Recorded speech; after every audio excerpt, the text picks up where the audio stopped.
Late afternoon, on the 22nd of July, 1944, the Kasumigaura Naval Air Technical Training School, roughly 80 kilometers northeast of Tokyo. Lieutenant Commander Minoru Genda stands beside a damaged American fighter, its dark blue fuselage streaked with burns and punctures from 20mm cannon fire. The aircraft had belly landed 2 days earlier. Pilot unconscious, fuel tanks empty.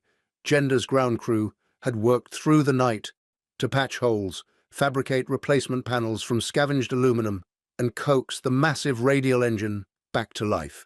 Now, the Vought F4U Corsair sits ready for evaluation, its inverted gull wing casting strange shadows across the tarmac.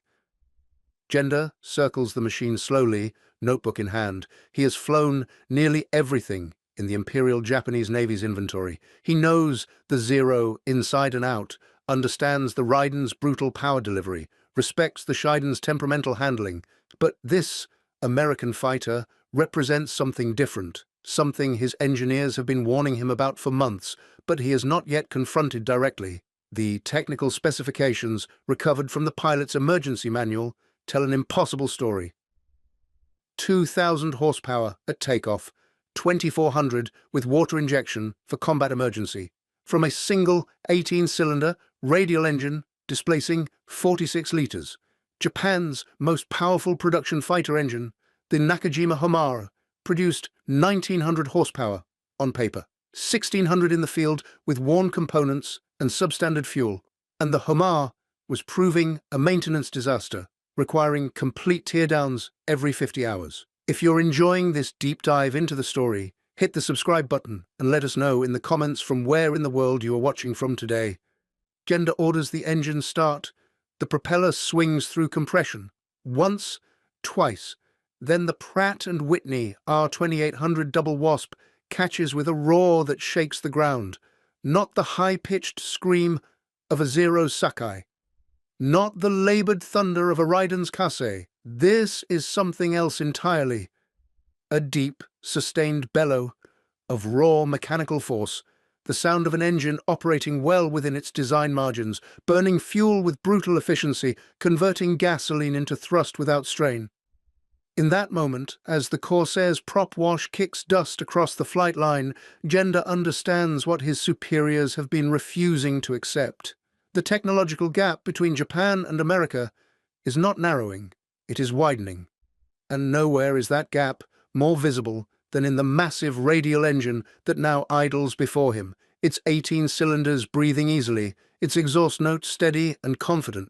This is the story of a test that revealed an unbridgeable divide, of Japanese engineers who examined American engine technology with scientific precision and emerged with conclusions that shattered assumptions, of how one captured fighter exposed the material reality behind Japan's losing war, and of the moment when technical honesty collided with strategic denial at the highest levels of command.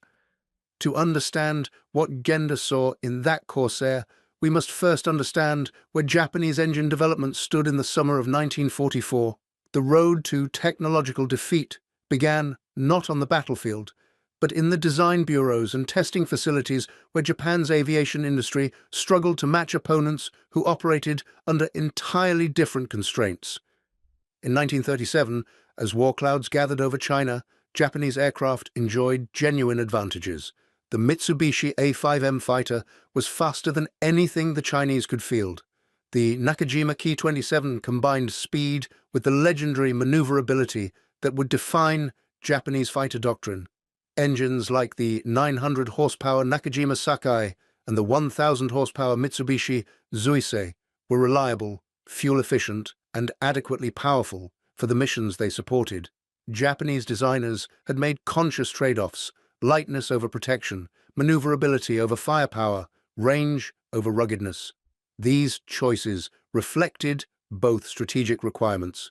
The vast distances of the Pacific demanded long-range aircraft and industrial constraints. Japan lacked the massive production capacity of Western powers.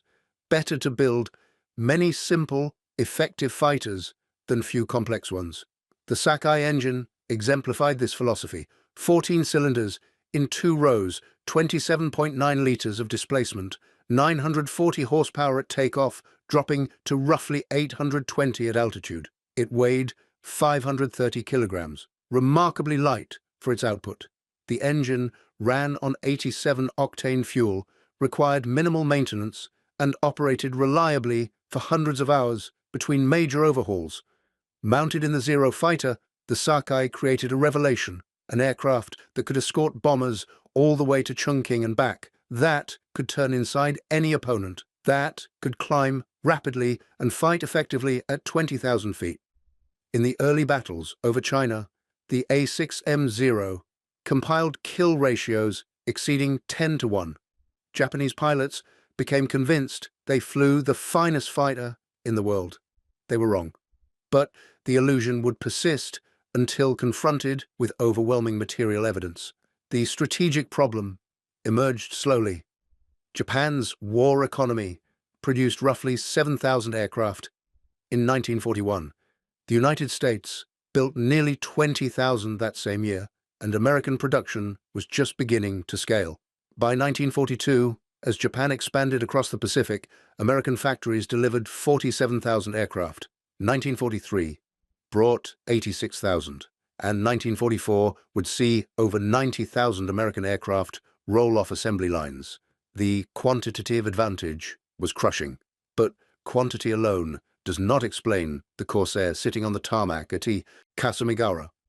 That machine represented a qualitative leap that Japan had failed to anticipate and could not hope to match. American engine development had followed a different path. In the mid-1930s, the United States Army Air Corps issued requirements for fighters capable of exceeding 400 miles per hour. Existing engines could not deliver such performance, so Pratt Whitney began development of the R-2800 Double Wasp in 1936, targeting 2,000 horsepower from an air-cooled radial. The engineering challenges were immense. 2,000 horsepower meant roughly 43.6 horsepower per liter of displacement, a figure that would stress every component. The cylinders would run hot, demanding advanced cooling fin design. The crankshaft would endure tremendous loads, requiring forged steel of exceptional quality. The supercharger would need to maintain boost pressure at altitude while consuming minimal power itself. Pratt and Whitney solved these problems systematically. The cooling fins were machined from solid forgings rather than cast, allowing thinner, more closely spaced fins that dramatically improved heat dissipation. The crankshaft used chrome-nickel steel, heat-treated to precise specifications. The supercharger featured an advanced two-stage design with intercooling between stages to maintain air density. Most critically, every component was designed with margin. The engine could sustain 2,000 horsepower continuously, not just for brief emergency bursts. It ran on 100-octane fuel, but could operate on lower grades with reduced performance. It incorporated sophisticated systems for automatic mixture control, constant speed propeller regulation, and cylinder temperature monitoring. When the R-2800 first ran in 1937, it produced 2,000 horsepower, as promised. By 1939, when it entered production, reliability testing had logged hundreds of hours without major failure. And by the time the Corsair entered combat in early 1943, the R-2800 was delivering 2,100 horsepower in standard production form, with water injection systems available for emergency power of 2,400 horsepower. Japan had nothing comparable.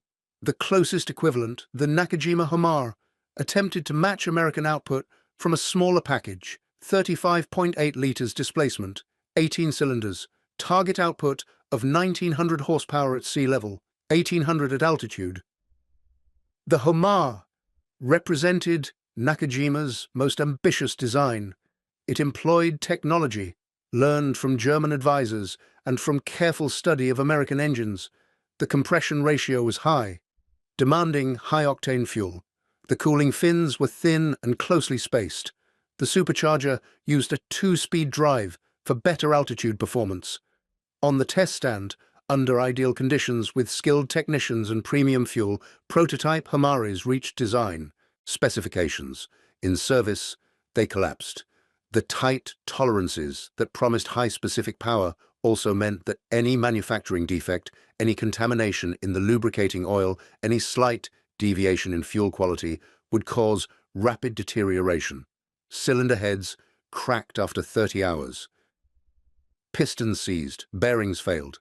By mid-1944, field reports indicated that the average Hamar delivered roughly 1,600 horsepower, not the promised 1,900, and it required complete engine replacement every 50 to 70 hours of operation. Maintenance crews nicknamed it the disaster engine. Pilots learned to nurse failing Hamars back to base, reducing power, babying the throttle, praying the cylinders would hold together long enough to land.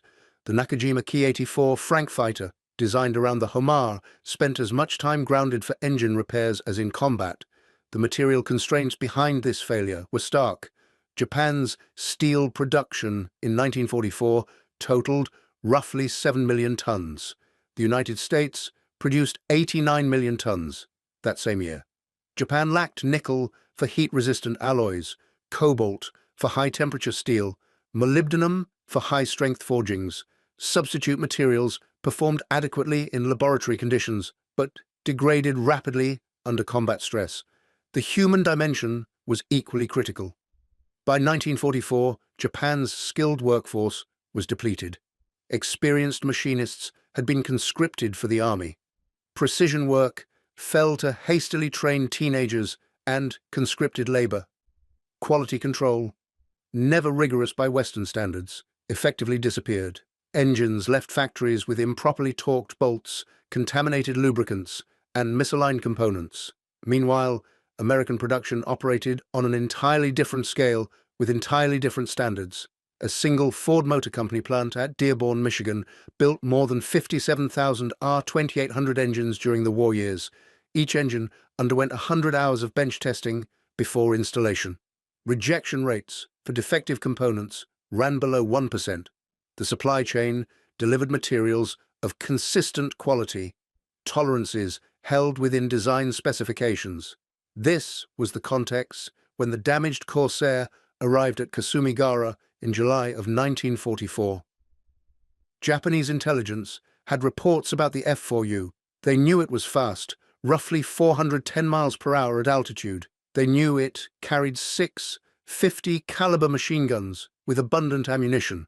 They knew American pilots praised its ruggedness and climbing performance, but intelligence reports are abstractions. The machine, now sitting on the tarmac, was concrete. It could be measured, tested, understood. And what Genda's engineers discovered would force uncomfortable conclusions. The recovery of the Corsair had been fortuitous. Lieutenant Edward Roriot's F4U-1D, Bureau number 82505, had been damaged during a fighter sweep over the Kanto Plain. Japanese records indicate he took cannon fire from a Kai-44 Tojo interceptor. The Corsair's oil cooler was punctured, losing pressure. Roriot, already wounded, attempted to reach the coast, but lost consciousness. The F4U bellied in near the flight school at roughly 130 miles per hour, sliding 700 yards through a rice paddy before coming to rest. Ground crews reached the wreck within the hour. Roriot was extracted, barely alive. The Corsair, remarkably, was largely intact. The engine had ingested mud and suffered some crankcase damage, but the main structure was solid. Most importantly, the technical documents in the cockpit, including the pilot's handbook and maintenance manual, were recovered undamaged. The Imperial Japanese Navy's First Air Technical Research Arsenal at Yokosuka received the fighter on July 23rd. Commander Toyoda Takago, a designer who worked in the Foreign Technology Program, organized the evaluation team. Roughly 10 officers, 10 civilian designers, and 150 enlisted men were involved in studies of foreign aircraft. The Corsair represented their most significant capture, since an F-6F Hellcat had been recovered from Okinawa the previous October. Takago's team began with external inspection. The Corsair's construction astonished them. The skin panels were thick, far heavier than comparable Japanese designs. Rivet spacing was tight and uniform. The metal showed no signs of warping or poor fit. When they removed inspection panels to examine internal structure, they found massive forgings and heavy-gauge steel fittings.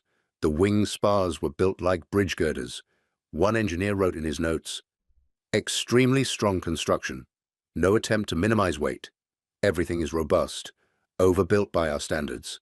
This aircraft is designed to absorb punishment and continue flying." The landing gear demonstrated the same philosophy.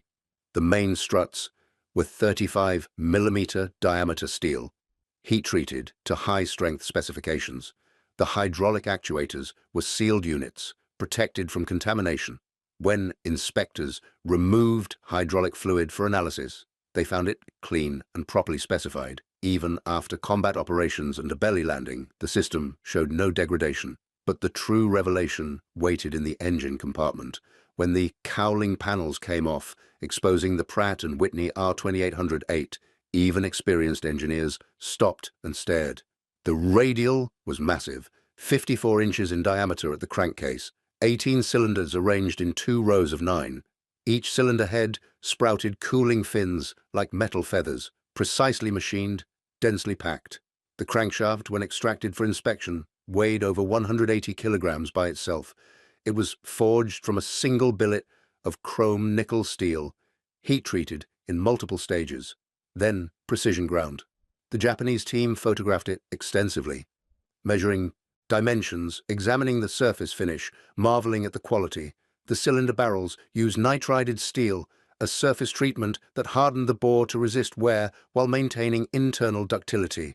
Japanese engines used cast iron barrels, cheaper but heavier and less durable. The piston rings were chrome-plated for wear resistance. The connecting rods were I-beam forgings, again from chrome nickel steel, each one individually balanced. Every bearing in the engine, from the main crankshaft bearings to the connecting rod bearings to the accessory drive bearings, used precision ground steel races and hardened roller or ball elements. The metallurgical analysis would take weeks, but initial inspection showed material quality far exceeding anything in Japanese production. The supercharger merited its own detailed study, a 2-stage, 2-speed unit driven from the engine's crankshaft through a series of reduction gears. The first stage compressed incoming air, which then passed through an intercooler, a finned heat exchanger cooled by ram air. The second stage compressed it further before delivery to the cylinders. The intercooler was a revelation. Japanese designers knew the principle. Compressed air heats up. Hot air is less dense. Cooling it between compression stages increases final density, meaning more oxygen in each cylinder, meaning more power. But implementing an effective intercooler demanded space, added weight, required complex ducting, and introduced opportunities for air leaks. Most Japanese designs omitted it. The Corsair's intercooler was elegantly integrated into the engine installation. Air from the supercharger flowed through passages in the engine mount structure itself, where cooling fins dissipated heat. The ducting was sealed with gaskets and clamps that could be easily serviced. Temperature sensors monitored the system continuously. It added perhaps 20 kilograms, but recovered that cost by enabling 15% more power at altitude. Commander Takago ordered a complete engine disassembly. Every component was to be photographed, measured, and analyzed. The team worked methodically, documenting everything. 3 weeks later, they had compiled a technical assessment that ran to 140 pages of detailed drawings, specifications, and conclusions. The summary was stark. The Pratt and Whitney R-2800 represents an achievement in aircraft engine design that exceeds current Japanese capabilities by a margin of approximately 4 to 5 years of intensive development. The engine delivers 2,100 horsepower at standard military power, with emergency ratings of 2,400 horsepower available through water methanol injection. Comparable Japanese engines deliver 1,600 to 1,800 horsepower in service conditions. Takago catalogued the specific areas where American engineering held decisive advantages. Metallurgy, the chrome nickel steels The nitrided cylinder, barrels, the heat-resistant aluminum alloys used in the crankcase, all represented materials either unavailable in Japan or available only in limited experimental quantities. Manufacturing precision, the tolerances throughout the R-2800 were tighter than standard Japanese practice. Surface finishes on bearing races and gear teeth indicated grinding operations beyond current Japanese industrial capacity. The intercooler design was sophisticated but manufacturable with proper tooling. Part 2 of World War II. Script: if you find this story engaging, please take a moment to subscribe and enable notifications. It helps us continue producing in-depth content like this. The system's integration, fuel delivery, ignition timing, propeller control, and supercharger automation all work together through mechanical governors and pneumatic actuators. The level of automatic control reduced pilot workload and ensured the engine operated within safe parameters, even under combat stress. Most troubling was the reliability margin. The R-2800 was clearly designed to operate at 2,000 horsepower continuously, not as a brief emergency rating. The components showed evidence of sustained high-power operation without degradation. Japanese engines, by contrast, were designed to barely reach their rated power, with no margin for wear or substandard materials. Takago included a section that would prove prophetic. The philosophical difference between American and Japanese engine design is fundamental. American designers accept greater weight and complexity to achieve reliability and sustained high power output. Japanese designers prioritize lightness and simplicity, but sacrifice durability and power reserves. In prolonged conflict, where attrition matters, the American approach proves superior. But understanding the problem and solving it were entirely different challenges. Takago's report identified what Japan needed: high-grade alloy steels requiring nickel, chromium, and molybdenum, advanced heat treatment facilities with precise temperature control, manufacturing equipment capable of holding tight tolerances, quality control systems to prevent defective components reaching assembly, skilled workers trained in precision machining, and time to integrate all these elements into functioning production systems. Japan had none of these things in sufficient quantity, and by July of 1944, time had run out. The report reached Vice Admiral Takejiro Onishi, commander of the 1st Air Fleet, in early August. Onishi read it twice, then called a conference of senior technical staff. The meeting took place on August 9th at the Navy Ministry Building in Tokyo. Besides Onishi, the room included Commander Takago, Lieutenant Commander Genda, representatives from Nakajima and Mitsubishi, and several staff officers responsible for aircraft procurement. If you're enjoying this deep dive into the story, hit the subscribe button and let us know in the comments from where in the world you are watching from today. Takago presented his findings in person. He spoke for roughly an hour, methodically working through the technical analysis. He showed photographs of the R-2800's components. He presented comparison tables of Japanese versus American specifications. He explained the metallurgical requirements and the manufacturing challenges. When he reached his conclusions about the 4 to 5 year technology gap, the room fell silent. Everyone present understood what this meant. Japan was not merely behind in engine technology. The gap was widening, not closing, and with American bomber raids intensifying, with industrial capacity hemorrhaging, there was no realistic path to catch up. Admiral Onishi asked the question everyone was thinking: can we copy the American design, build our own version of this engine? Takago's answer was carefully worded, but unambiguous. Theoretically, Admiral, yes, we understand the principles. We have detailed measurements and drawings, but practical implementation faces insurmountable obstacles. The steel alloys require imported materials we no longer have access to. The manufacturing precision demands machine tools we cannot build quickly enough. Even if we secured materials and tooling tomorrow, training workers and establishing quality control would require at least 3 years. And we would still face fuel quality issues. The R-2800 is designed for 100-octane gasoline. We have 92 octane at best, often lower. A representative from Nakajima, Chief Engineer Takago, proposed an alternative. What if we focus on improving existing designs rather than attempting to copy American engines? The Homar has fundamental soundness. Its problems are manufacturing and materials quality. With better steel and stricter quality control, it might approach design specifications. Takago nodded. That is more realistic. But it addresses symptoms, not causes. Even a perfectly manufactured Homar with premium materials delivers 1900 horsepower. The American engine delivers 2400. And their next-generation engines, we have intelligence suggesting they are testing units producing 2800 horsepower. We are not closing the gap. We are falling further behind. The discussion turned to alternatives. Could Japan develop its own advanced engines, learning from, but not directly copying American designs?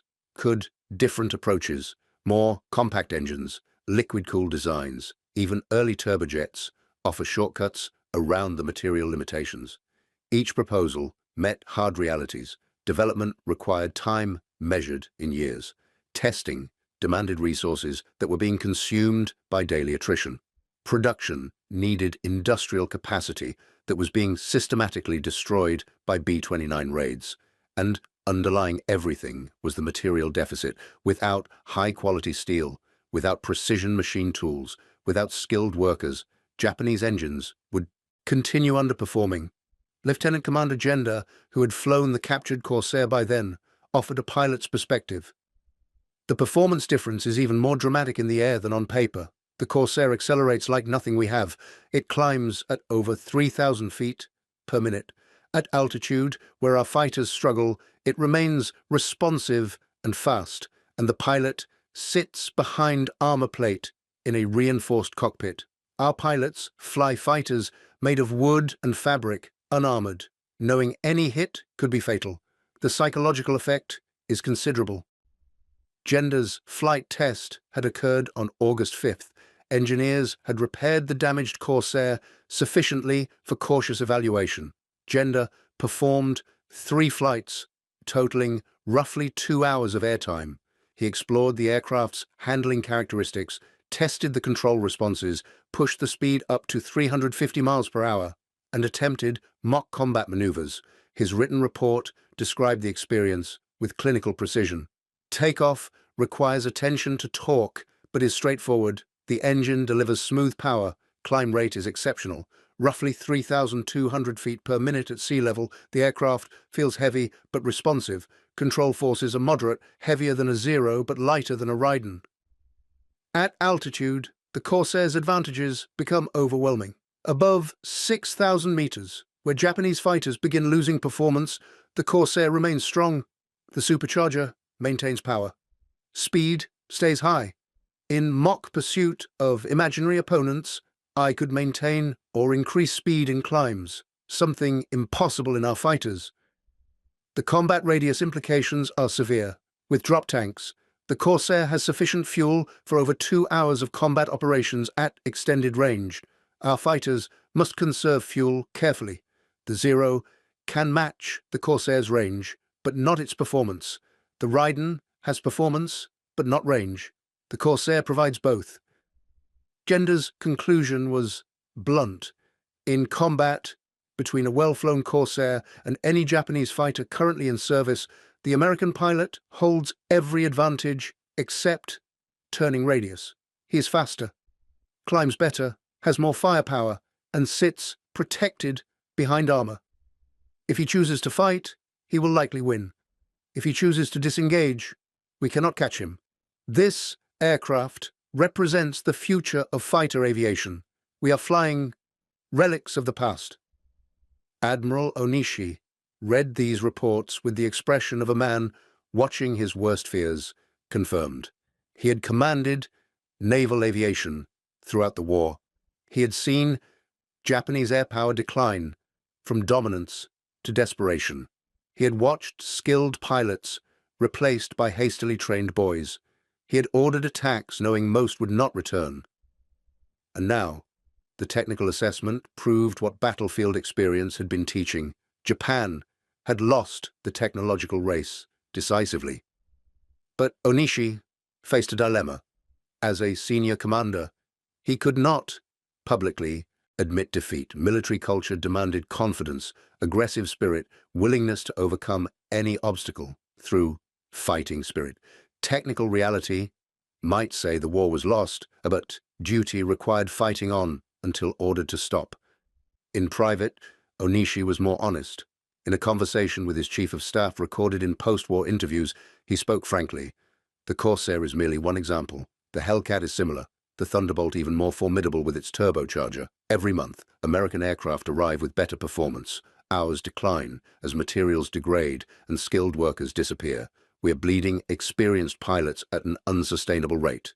New pilots lack training time because we lack fuel and aircraft. The mathematics are merciless. The chief of staff asked what could be done. Onishi's answer was fatalistic. We fight, we die. We hope our deaths purchase something valuable. Perhaps they delay American advances long enough for negotiation. Perhaps they demonstrate resolve that influences peace terms. But we do not win. The material disparity is too great. This was August of 1944. Japan would fight for another year. Another million would die. But for those who examined the Corsair at Kasumigaura and understood what it represented, the outcome was already determined. The captured F4U was not the only American aircraft Japanese technical intelligence evaluated. Throughout 1944 and into 1945, other types were recovered and studied. An F-6F Hellcat from Okinawa in October of 44, a TBM Avenger from the Netherlands East Indies, a P-51 Mustang that force-landed in Japan itself, even a B-17 Flying Fortress patched together from multiple wrecks and flown by Japanese pilots. Each evaluation told the same story. American aircraft were heavier, more rugged, more powerful, and more reliable than Japanese equivalents. The metallurgy was superior. The manufacturing quality was higher. The systems integration was more sophisticated. And the performance margins were greater. Japanese engineers compiled these findings into comprehensive reports. They documented the technology gaps. They proposed solutions, better materials, improved manufacturing, advanced designs. But the proposals were academic exercises. The resources to implement them did not exist and could not be created in the time available. Some engineers saw this clearly and adjusted their focus. Instead of trying to match American performance, they designed for what Japanese industry could actually build. The result was aircraft, like the Kai-100 fighter, which mated an older, reliable Mitsubishi Kinsei engine to the Kai-61 airframe. The Kai-100 was not as fast as a Corsair. It could not climb as quickly, but it was reliable, manufacturable with available materials, and effective enough in skilled hands. Others doubled down on technology. Japan could still leverage. Maneuverability remained a Japanese strength. Lightweight. Construction allowed tight turning. Experienced pilots in nimble fighters could still threaten heavier American aircraft in close combat. This thinking led to aircraft like the Kai-84 Frank and the N1K2 Shinkai, fighters that prioritized agility over armor and firepower over protection. But these were stopgaps, not solutions. American pilots learned to avoid turning fights. They used their speed and climb advantages to control engagement geometry. They attacked from altitude, made a single high-speed pass, and escaped before Japanese fighters could respond. The famous thatch-weave tactic allowed two American fighters to cover each other, eliminating the vulnerability of a single aircraft in a turn fight. And the numbers kept grinding forward. In August of 1944, American factories produced 7,400 aircraft. Japan produced 1,500. The kill ratios in air combat, once massively favoring Japan, had reversed. American pilots achieved 2-to-1, sometimes 3-to-1 exchange rates. Japanese losses were unsustainable. American losses were rounding errors in the monthly production totals. The Corsair that landed at Kasumigaura flew again only once more under Japanese markings. On August 23rd, Commander Takago conducted a final evaluation flight. He took the F4U to 15,000 feet, ran it through a series of maneuvers, then landed. The engine was showing signs of wear from running on low-grade Japanese fuel and inadequate maintenance. Cylinder head temperatures were erratic. Oil pressure was dropping. Rather than risk catastrophic failure, Takago grounded the aircraft. The Corsair sat on the tarmac through the autumn as Japan's situation deteriorated. The Philippines fell. B-29 raids intensified. Iwo Jima was invaded in February of 1945, Okinawa in April, and on August 6th, the atomic bomb fell on Hiroshima. 3 days later, Nagasaki. On August 15th, the Emperor announced surrender. American occupation forces arrived at Kasumigaura in early September. They found the captured Corsair still there, now surrounded by wreckage from air raids that had devastated the facility in the final months of the war. The F4U was photographed extensively, examined by American technical intelligence, then scrapped. Its service to aviation history was complete. Commander Takago survived the war and was interviewed extensively by American intelligence officers. His reports on captured Allied aircraft were considered among the most thorough and objective produced by any combatant. In post-war questioning, he was asked why Japanese evaluations had been so honest about American technical superiority. His answer was simple. We were engineers, not politicians. Our duty was to provide accurate technical assessment so commanders could make informed decisions. We documented what we found. The materials were superior. The manufacturing was better. The performance was higher. These were facts, not opinions. Hiding them would have served no purpose. But Takago acknowledged the findings had little impact on strategy or operations.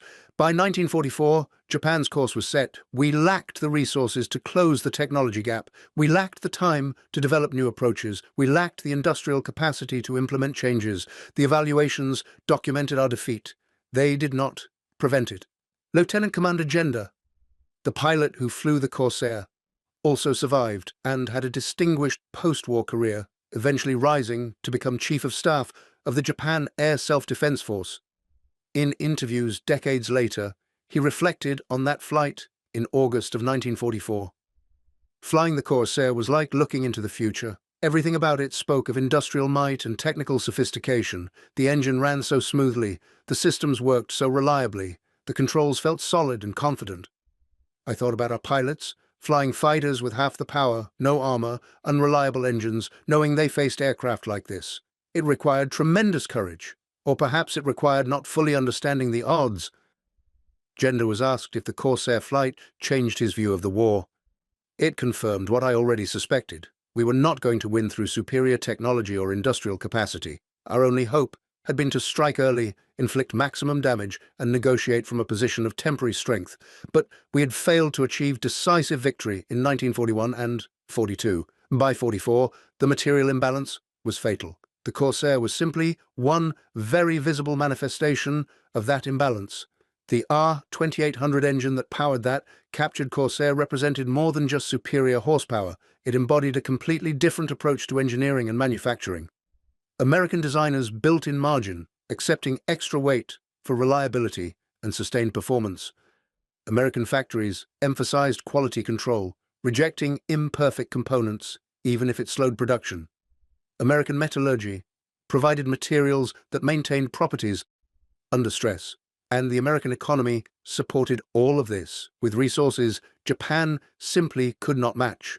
By the war's end, over 125,000 R-2800 engines had been produced by Pratt Whitney and its licensees. They powered not just the Corsair, but the Hellcat, the Thunderbolt, the Black Widow night fighter, the B-26 Marauder bomber, and numerous other types.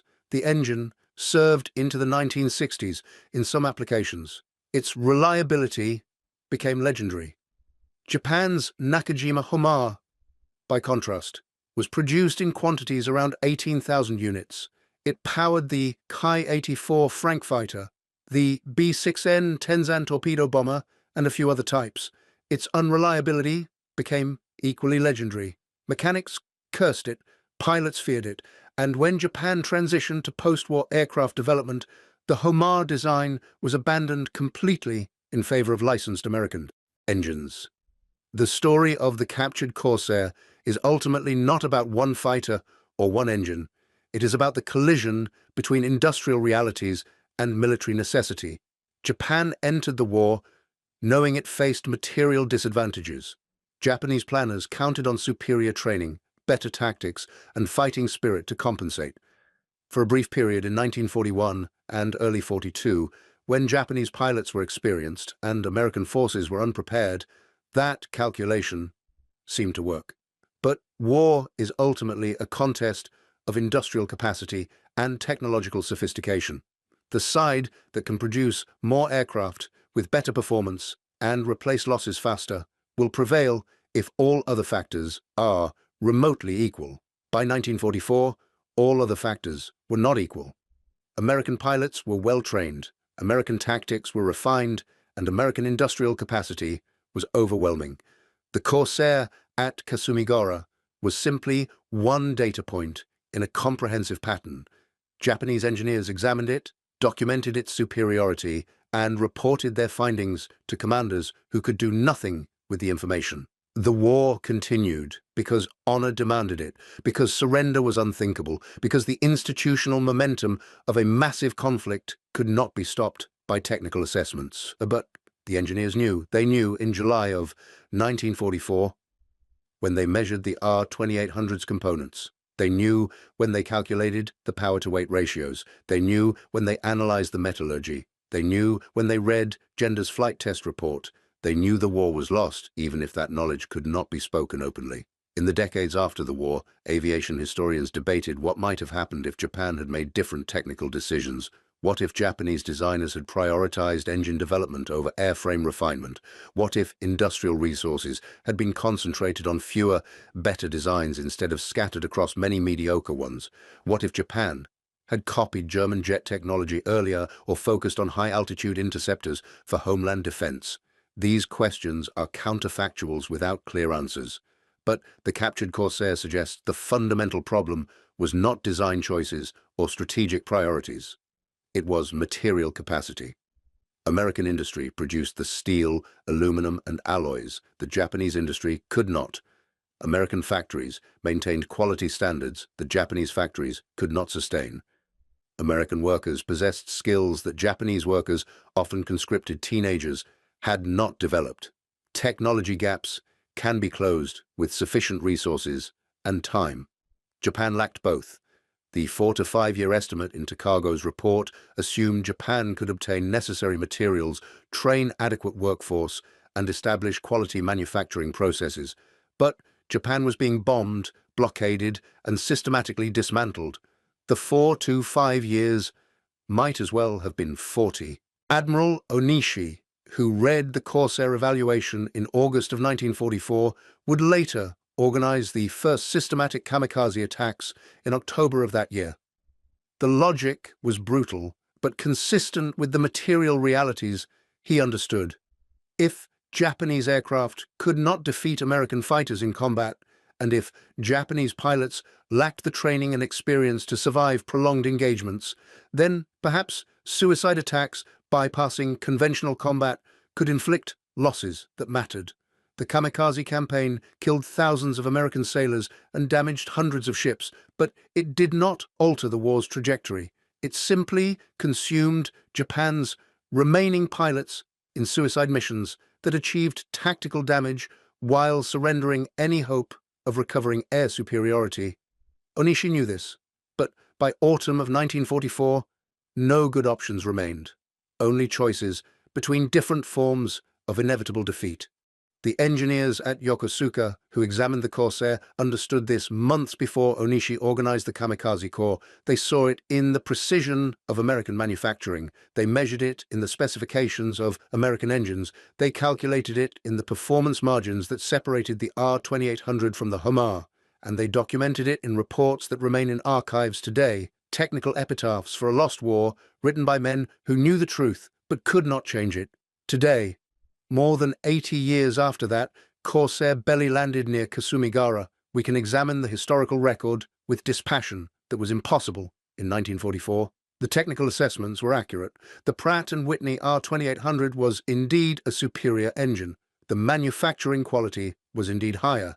The material advantages were indeed decisive, but the deeper lessons about how technological competition unfolds in wartime. Development cycles that take years cannot be compressed by urgency alone.